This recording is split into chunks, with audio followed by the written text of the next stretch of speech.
যে কাজগুলো করলে আপনার ইমানের সহিত মৃত্যু হবে ইনশাআল্লাহ।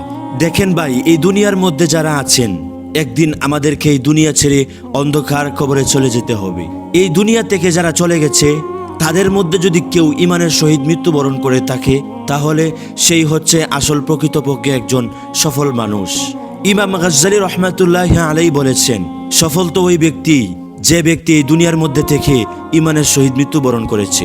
সুবহানাল্লাহ। আপনার বাড়ি গাড়ি, টাকা পয়সা, ধন সম্পদ কোনো কিছুর অভাব নেই, সবকিছুই আপনার জীবনে আছে। আপনি খুব বিলাসিতা করছেন এই দুনিয়ার মধ্যে, আপনার সবকিছুই আছে, কিন্তু মৃত্যুর সময় যদি আপনার কালিমা নসিব না হয়, আপনার মতো হতভাগা এই পৃথিবীতে আর কেউ নয়। তাহলে আপনি গরিব, আপনি ফকির, বছরের পর বছর জাহান্নামের আগুনে আপনার জ্বলতে হবে। এজন্যই আমি বলবো, যদি আপনি ইমানের সঙ্গে মৃত্যুবরণ করতে পারেন, আপনার মতো ধনী এই পৃথিবীতে আর কেউ নয়।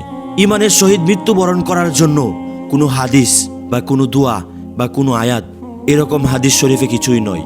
হ্যাঁ, আল্লাহ রাসূল সাল্লাল্লাহু আলাইহি ওয়াসাল্লাম কিছু নীতিমালা আমাদেরকে বলে গিয়েছেন, যে এগুলো যদি তোমরা পালন করতে পারো, আল্লাহ তাআলা অবশ্যই তোমাদের ইমানের সহিত মৃত্যুবরণ করাবেন ইনশাআল্লাহ।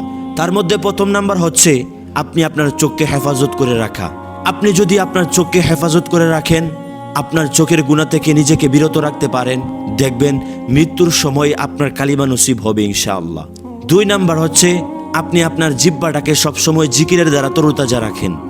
সব সময় আপনি জিকির করতে থাকেন, যে জিকিরগুলো আপনি জানেন, সুবহানাল্লাহ, আস্তাগফিরুল্লাহ, আল্লাহু আকবার, আলহামদুলিল্লাহ, এই ছোট ছোট জিকিরগুলো আপনি সর্ব অবস্থায় পড়তে থাকেন, দেখবেন মৃত্যুর সময় আপনার মুখ থেকে কালিমা নসিব হবে ইনশাআল্লাহ।